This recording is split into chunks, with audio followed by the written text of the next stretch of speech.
A deal on Dickens, who could resist? A stack of Austen, warmly kissed. Golden Age crime tales twist and turn, every page a treasure to learn. Books keep coming home with me, piles so tall they're all I see. Turn a page and sail the sea, reading always feels so free. Hi, my name is Talia. Welcome to Talia Nerds Out. I wasn't necessarily planning on recording another video before June started with everything going on there. June on the range, June's journey with the Inklings, continuing on with Big Book Summer, that sort of thing. So I wasn't really necessarily, I wasn't necessarily planning on making another video. But then on my subscription feeds, I wish I could remember who linked it, but this person I follow shared another person's channel, Lady Lovestead Reads, and it was a video that Lady Lovestead had created, I believe it was 4 years ago, and it was talking about EDS and EDS Awareness Month. Now, for whatever reason, I did not know / forgot, because I think I must have known at one point, that May is Ehlers-Danlos Awareness Month. And if you've watched prior videos of mine, I believe I have mentioned before, actually I know I have mentioned before, that one of my medical conditions is Ehlers-Danlos. I actually took a break for a few months. I want to say it was early on in my doing booktube. It was, I think it's about 4 years ago, actually 4 years ago, yeah, that I took a break because I had a spinal surgery related to my Ehlers-Danlos.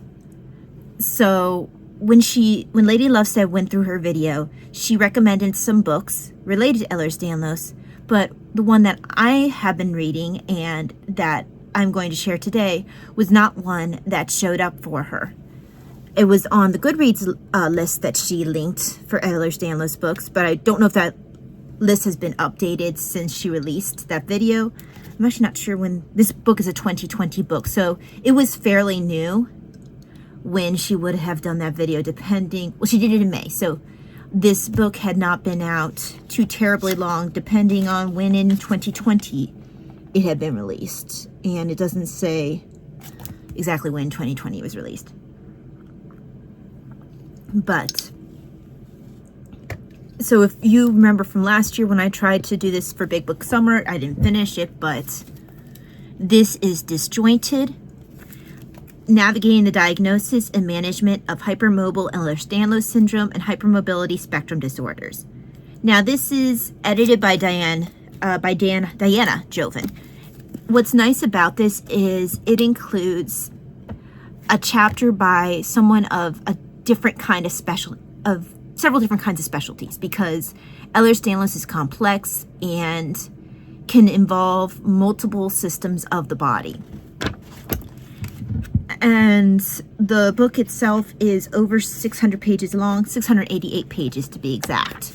Each chapter ends with its own set of endnotes because each chapter is written by a different specialist. So already, before I realized that this May was Ehlers-Danlos Awareness Month, I had read this book a couple times this month, just because I was like, I haven't touched this in a while. Let me get into it a little bit more. I can do some of it read some of it for the sciencey part of the Star Trek, for Book Trek. And that was what I was thinking about doing. But I was also like, let me just, as I'm thinking about it, also get some reading and that done.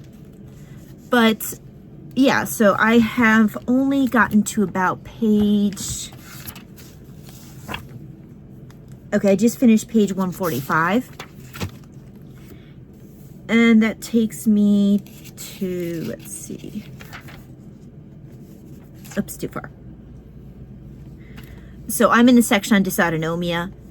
What they've covered so far They had someone write about genetics, someone else write about genetics, telemedicine, and pharmacogenetics. Then they had physical therapy, a section on TMJ and hypermobility, which is actually very interesting as someone who has had both. And it talks about the link between symptoms of TMJ and cervical instabilities, so cervical spinal instabilities. And like I have C1, C2 fusion, and I noticed that I had never really had any TMJ symptoms prior to my fusion. I actually didn't even know I had TMJ, but once I had the fusion, I started noticing jaw issues, and I actually did have to have, for a while, a brace that I had to wear. And if I was to sleep laying down, I would also have to wear one at night. Now, I'm not very comfortable sleeping down. I did it again, laying down. I usually sleep sitting up, but if I were to lay down, I would have to put in this brace to keep my jaw in a good position because of the way that fusion also affected some of my jaw stuff. And if it rains or if it's a particularly bad period for whatever reason, every once in a while I'll still get some issues with chewing and stuff where it'll just feel like really almost like it needs to have some like WD-40 or like just need to be greased or something to make it not stick. But that's been more my experience with TMJ. It's not been the worst experience. I know my mom has much worse TMJ than I do. Mine is just when it pops up symptomatically, it's only, somewhat annoying. But that's where those symptoms came through more for me, is after that C1, C2 fusion. And I really found it to be very interesting how this book really broke that down. This is a bit more of a technical book maybe than some of the other ones that might have been mentioned on Lady Lovestead's channel. Now, I can't say that for certain because I haven't actually read any of those books, but a lot of them did seem, or quite a few of them seem to be focused on the personal experience. But this is very technical. It reminds me a bit in a way of some of the books I would have read maybe in nursing school, and the setup does kind of feel like that. That's actually somewhat what I like about it. But it does have nice tables. It has fun facts in here, like it talks about how heavy your head is, and so how much weight is put on your spine with different angles. And it's insane. I can't find the section now, but the amount of weight that your spine is having to hold up just by you not sitting up straight because of the fact that your head's not sitting straight on its spine the way it should be. But the other thing that's really nice is it has some really interesting, here we go, charts here. So first of all, it shows the different conditions that tend to be together with Ehlers Danlos, which I had only really heard of the trifecta, which is mast cell, which I have, mast cell activation syndrome, Ehlers Danlos, and dysautonomia. And I knew you could sometimes see autoimmune and GI stuff, but apparently it's not terribly uncommon to see all 5. It's called the pentad super syndrome, and you could see aspects of all 5, which is interesting because I had not heard that. Now, what I particularly like is when they break down this and what it will look like. So it'll show, okay, with the colors, what symptoms can be dually related to each. I know this looks busy. It's really helpful because I was able to go through and go, oh yeah, I have that. Oh, hey, that's not only related to this, but it's also related to that. Oh, that's interesting. So I did find that to be something that was very well set up if your brain works for charts like mine does. And if it, you know, if it's just visually, it's nice. Now, if you were to ask me to memorize based off of this, I wouldn't be able to, but because this is a mixture of my own life experience and I have a very vested interest in this topic, it is helpful. And it just shows how all the symptoms can look chaotic because it's all over the body, but how if you look at it sort of with the colors and you can see what's actually linking them together, you can see, oh, okay, it's not as chaotic as I think it is. These are the 5 like base causes I could be looking at, and this is how these relate.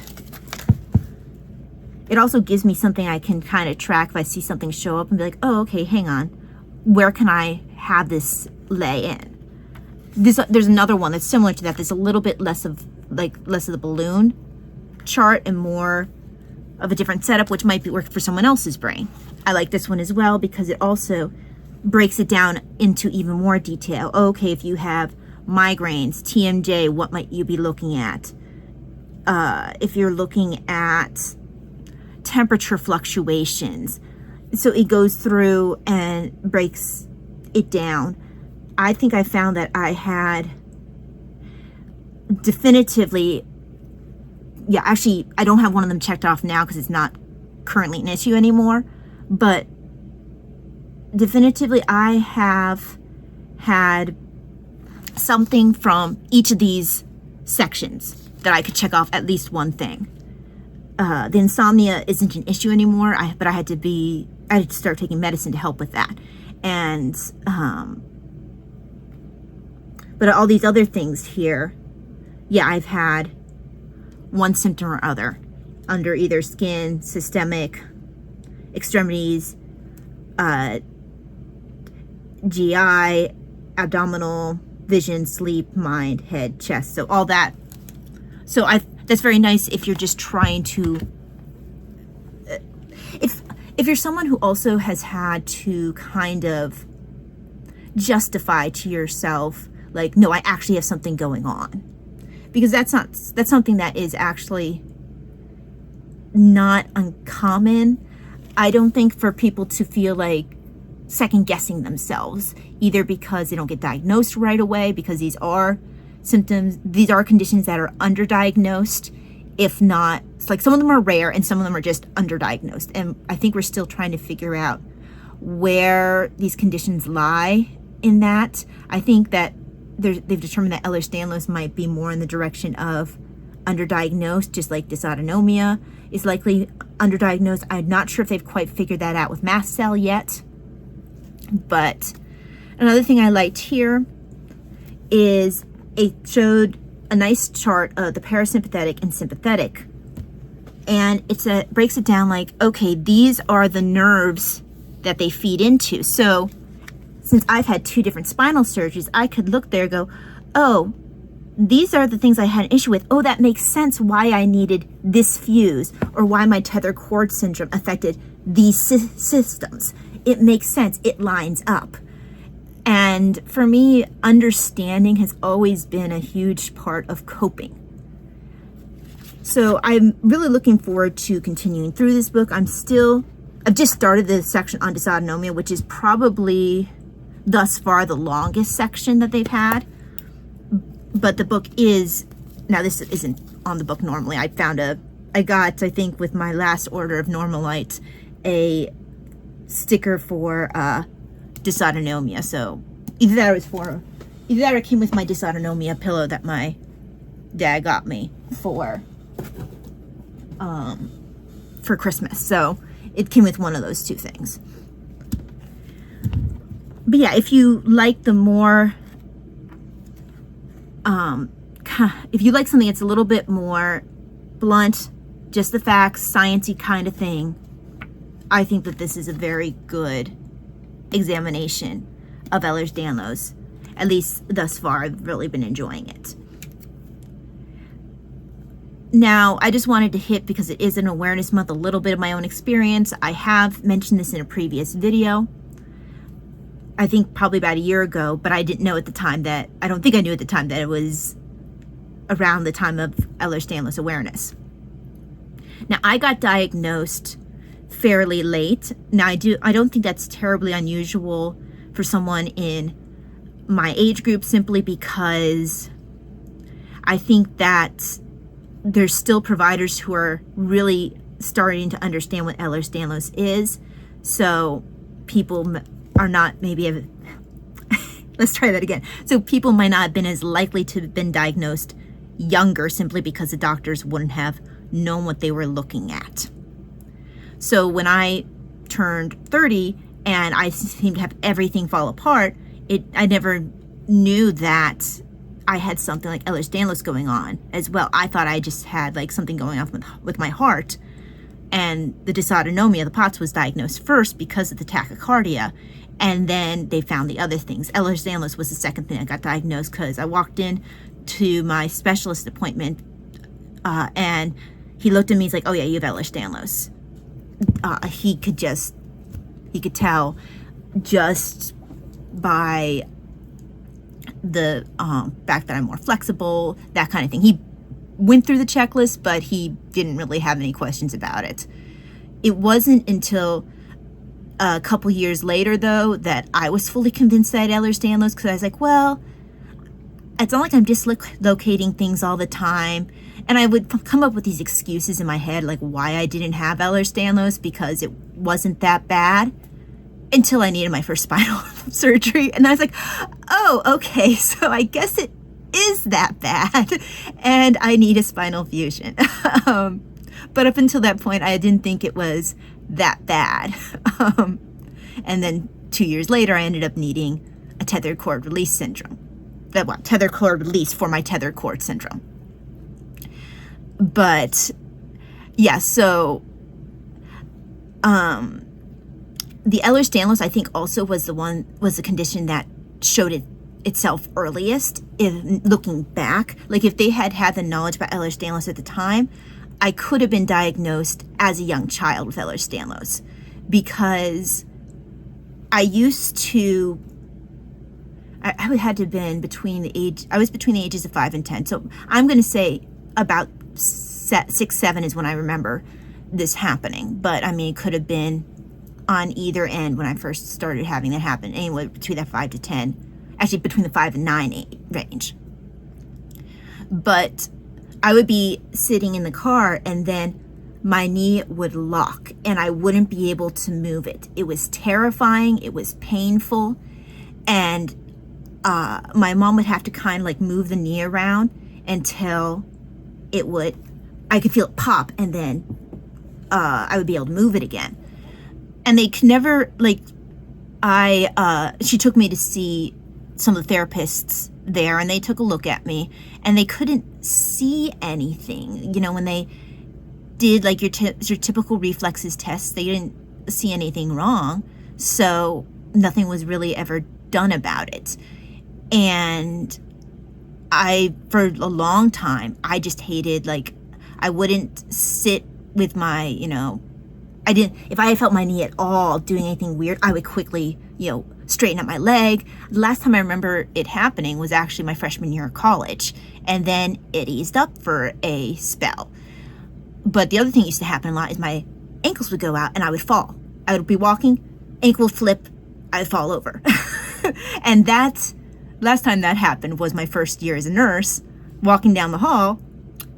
The ankle just gave out for no reason, and I landed flat on my face. Unfortunately, I was not the only person in the hall, and another nurse checked if I was okay. I was more embarrassed than anything else, but it was another sign of the overflexibility, because I didn't explain earlier, but what Ehlers-Danlos is it's a connective tissue disorder, and it usually manifests itself by some sort of overflexibility. Now, that can be the most common type, which is hypermobility, which is a lot of times seen in the joints, in places like the spine, that kind of thing. But there are other areas that are more dangerous, such as vascular Ehlers-Danlos, which that can affect. You would start bleeding really easily. You bruise very easily. it's got a limit. It actually limits the life expectancy. I don't know a whole ton about that particular form of Ehlers-Danlos. I need to look more into it. I'm hoping maybe this book will talk a bit more about it, simply because that's not the form I have. I've never really demonstrated any symptoms that point in that direction. I'm pretty solidly hypermobility. Now they haven't done any of the genetic tests to make doubly, triply sure, because I think hypermobility might be one of the few, if maybe one of the only, if not the only type of Ehlers-Danlos without a known genetic marker. I'm not sure if they're getting any closer to finding that, but right now, as far as I know, they're still diagnosing Ehlers-Danlos through a checklist of just different symptoms and manifestations, because they don't really have a genetic marker to point at yet. But yeah, so it can make you very flexible. That'll cause the dislocations. And looking back at it now, I was dislocating my knee, and it was usually the right one, although I believe the left one did it occasionally. But that's what was going on. And what my mom was doing is she was, popping it at, getting it back into place again. And she's like, yeah, if I knew that at the time, I don't think I could have done that. But because, I don't know what we thought was going on at the time. But yeah, I was dislocating. And then I also, and that's what the ankle flipping and me falling and stuff was, that my ankles were too flexible. I also would get teased or have people stare because I'm very flexible in the fingers. I didn't realize until people started pointing out that most people aren't able to just bend their fingers all the way back. It used to fascinate kids when they would catch me moving my hand in a way that I guess wasn't normal, or I didn't know wasn't normal at the time. But one of the things you'll see me wearing these are braces for my thumbs because of that flexibility. And I'll try to remember to link them below. Zebra Splints is who makes them, and they're stainless steel, because actually my skin doesn't react well to all kinds of metal due to one of my other medical conditions. So stainless steel doesn't bother my skin, and I have to wear them constantly, or I will develop pain while holding things or while trying to write or knit. So I don't really keep it out of the brace very often. Now, every once in a while, I'll feel like one of the other ones, feel like it wants to lock or something, or feel like it's trying to slide. And then I have to think about whether or not I want to pull out one of my other braces, which I have several that can be on any of the fingers, but these are the only ones that I wear consistently. And when you have Ehlers-Danlos, you do tend to, especially if you have hypermobility, it's not uncommon to have a different range of braces, whether it be for the hands, the knees. I have a couple of different knee braces because I want to say it was a year or two ago, I ended up dislocating a knee when I was putting stuff on my bookshelves, I think, and I twisted wrong, and I dislocated my least problematic knee. So it's just, I have to think about how I move, so that way I don't hurt myself doing simple things, things that supposedly I should be able to do without hurting myself.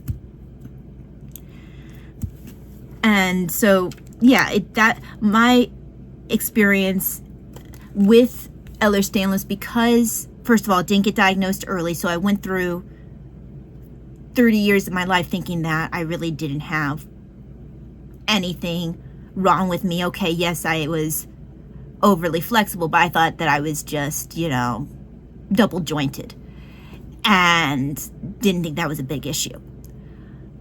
But one of the things that I think a book like this, or reaching out to finding other people online, or just like I said, finding books where even like people are talking about their personal experiences of living with something like Ehlers-Danlos, is it can kind of let you know, okay, I'm not crazy. Because it took me a while it took me until I was 30 to start having symptoms become serious enough where it's actually affecting my life. And I am on disability because I can no longer work. But the other thing is that process, especially if you have doctors that are not terribly exposed to the conditions involved, whether it be dysautonomia, Ehlers-Danlos, mast cell, any of the above, all of the above, whatever, it can take you a while to get diagnosed because the doctors might not know about those conditions, and sometimes you can be a bit poo-pooed. And that was unfortunately my experience, is that at first people, especially since my earlier symptoms that became truly problematic were the heart rate symptoms, which that's related to the dysautonomia, which is the section that I'm going through here, which talks about how that relates to Ehlers-Danlos. And personally, I do think that Ehlers-Danlos is probably the base condition from which all my other conditions spring. That's my personal theory anyway. We'll see how much this book supports my thought process. But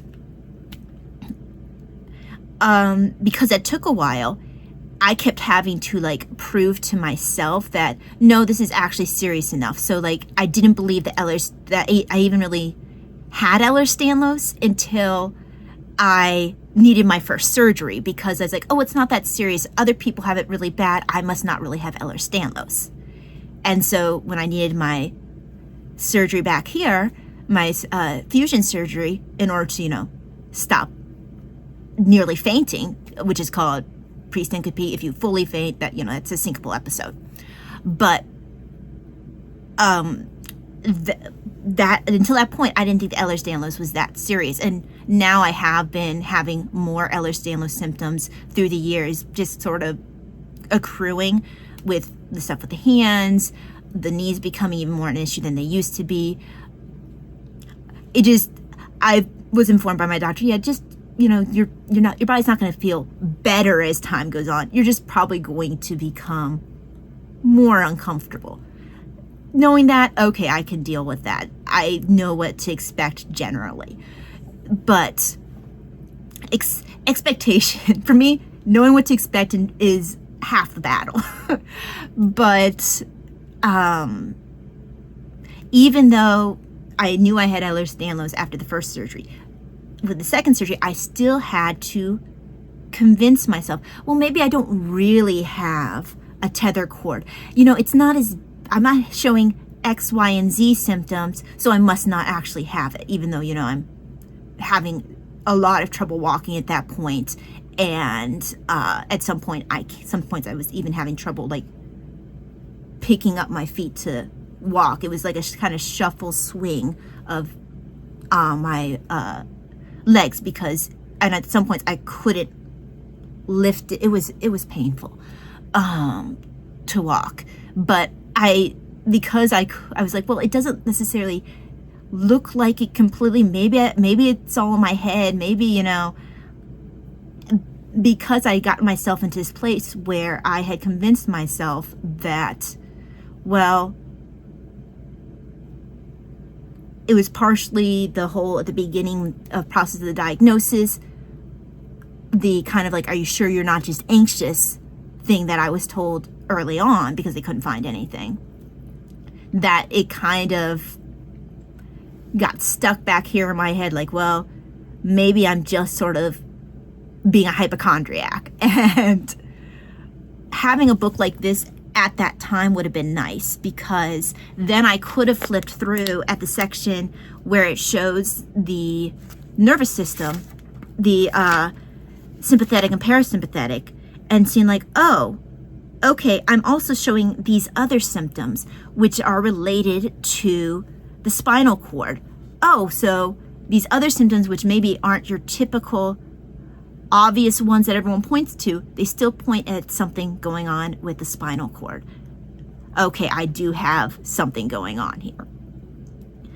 So for someone like me who having more information and being able to logic my way through it, make it make sense, understand what's going on with the body more, this kind of book is very helpful. But yeah, I wish I had known May was Ehlers Awareness Month earlier. I could have had a more well put together video for you. This is very much stream of consciousness. I didn't plan anything at all. I only just watched yesterday, and yesterday was the 27th of May. So I am recording this a little after midnight. Actually, I think it's a little after 1, excuse me, on 1 in the morning on the 28th of May. So I'm quite late to the party for Ehlers Awareness. But I will be reading this through June because of the science part of Book Trek. So you'll be getting some belated Ehlers awareness. I will be trying to stay on top of it more in the future. But I am interested in seeing what else I haven't been able to pick up, just sort of through my own logicking with my knowledge from my nursing experience, plus my own personal experience living in my body, and then kind of using those two things, plus what research I have done thus far, to sort of like try to theorize what my body's doing. I'm interested in seeing how many of my theories are borne out by the text. So that will be interesting. Now, this isn't related except tangentially to Ehlers awareness, but apparently this will be this year, 2025, is the second annual mast cell awareness month, which is another one of my medical conditions. So I'm going to try once more to read for June, which is the mast cell. I know I said 2025, but June is the mast cell awareness month. So I'll try once again to start this up. I can't remember the last time I tried to read this. I think I was thinking about doing for Big Book Summer and didn't get around to it last year. But, I mean, it is Big Book Summer, and this will work for June for mast cell awareness, plus for the science part of Book Trek.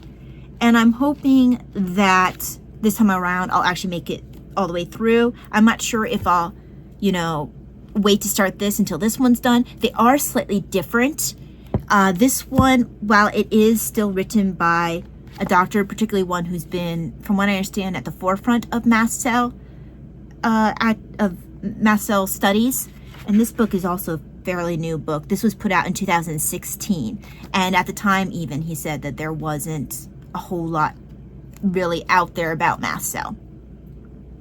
But this has a lot more in the way of case studies, so it's a different setup. While it is still very sciencey, it's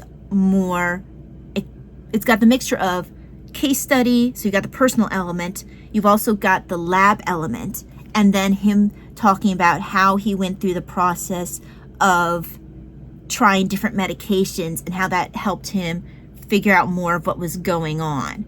So this is really like a glimpse into the eyes of a diagnostician, especially when you're dealing with something that they have no idea what they're looking at.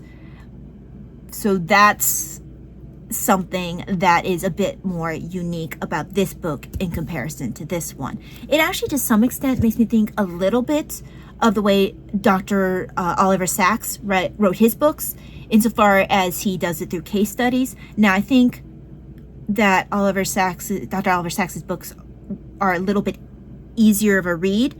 I think maybe he has a little bit more of a natural flair for writing, but it's been a while since I've attempted to read this, and I think that the first time I attempted to read it was on Kindle form, and that really didn't work well for me.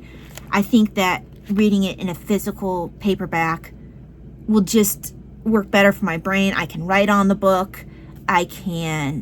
Sometimes if something doesn't click on a digital book, I get the physical, and for some reason it just sinks in better. And I don't know why it is that having the actual physical book in my hands and being able to flip through the pages makes such a difference to me.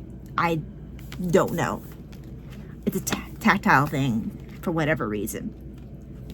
But yeah, so even though this doesn't focus on Ehlers Danlos for this video, it is tangentially related because mast cell is in that grouping that is frequently seen with Ehlers Danlos. And this is another one that's either rare or underdiagnosed. Now, although I believe this one does fall more in rare. Although if you look in the rare diseases, at least last time I looked, in the rare diseases site, I'm not sure if it's a registry or whatever, when you search for rare diseases, mast cell shows up. Last time I looked, Ehlers Danlos does, and last time I looked, so does POTS, dysautonomia. I do not know if that has changed since the last time I looked for Ehlers Danlos and dysautonomia. And of course, there are different kinds of dysautonomia. Some are going to be more common than others. I'll see that with Ehlers Danlos as well. I want to say vascular is less common, and that hypermobility Ehlers-Danlos syndrome is the most common form, but I'm not fully confident in what the numbers look like for Ehlers-Danlos. But anyway, that is my kind of confused all over the place Ehlers-Danlos awareness video. I will include the link to the video down below that Lady Lovestead Reads made about her particular experience with Ehlers-Danlos and her particular type of Ehlers-Danlos. She also includes in her video a lot more books than I did. Oh, I did want to include, she had several books that dealt with chronic illness in general. I've shown this book before as well. Again, I wish I found this book and used it more consistently during the worst of my diagnosis process. But this is Peace in the Storm by Maureen Pratt, Meditations on Chronic Pain and Illness. I think I talked about this fairly recently. It has small little chapters, no more than like I think it's the shortest one I've seen is 2 pages. The longest one I've seen is maybe 4 pages long. And each chapter begins with a Bible verse, and then each chapter ends with a little prayer. So I think Lady Lovestead Reads mentions maybe one of the books was from a Buddhist perspective, how to deal with chronic illness. I don't know that she's Buddhist or anything like that. I just know that that's, and I might be wrong about saying Buddhist. It might have been something else. But this is a way of dealing with chronic illness, but with a Christian perspective. But this author does not have any of my medical conditions as far as I'm aware. She has lupus, hypothyroidism, some sort of arthritis. She's written several books. There's this one, and then she has several different ones on pain, and I think one with the anxiety of dealing with chronic illness, or anxiety / dealing with chronic illness and pain. My mom has the ones that are more focused pain specific, whereas this one I've had for a while, and for whatever reason I've just been taking my time making my way through it. But yes, if you want something that's more chronic illness without any specific focus, but also is faith-based, then this might be a book that you might enjoy. She'll also go through a little bit of personal experience in the chapter part that's not the Bible verse and the prayer at the end. But like some of these chapters, I really wish that I had been able to access when I was dealing with learning to advocate for myself, coping with feeling guilty for being sick. Although I think that one can hit anyone at any point. There was points where, you know, learning to accept the new self, like the way your life looks like now. So some of these things are points in the journey that I've already hit because it was early on in my journey. Unfortunately, I didn't find this at the point where I would have needed some of these sections most, but I can see where some of these things that I could still revisit and pull something out of, whereas other ones might not apply to me because these aren't just dealing with my specific condition but chronic illness in general. So I'm running a bit long. I will try to make little chapter sections if I can figure out how to do that to make it a bit easier, so if someone doesn't necessarily want to hear me ramble forever, they can move it along if they want to. But thank you very much for joining me. I hope that you got something out of this video.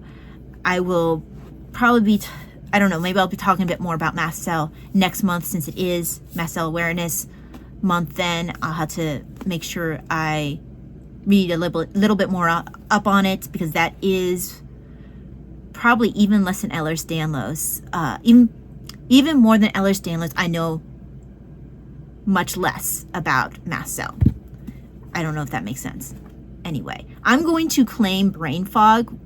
Whether or not I'm like completely brain fogged or not, there's something not firing all. Whether that's just me or actually something medical, I'm going to claim the medical right now. All right, thank you very much for joining me. Hope that you have a wonderful day, and I will see you again for the next video. God bless. Bye. Books keep coming home with me, piles so tall they're all I see. Turn a page and sail the sea. Reading always feels so free.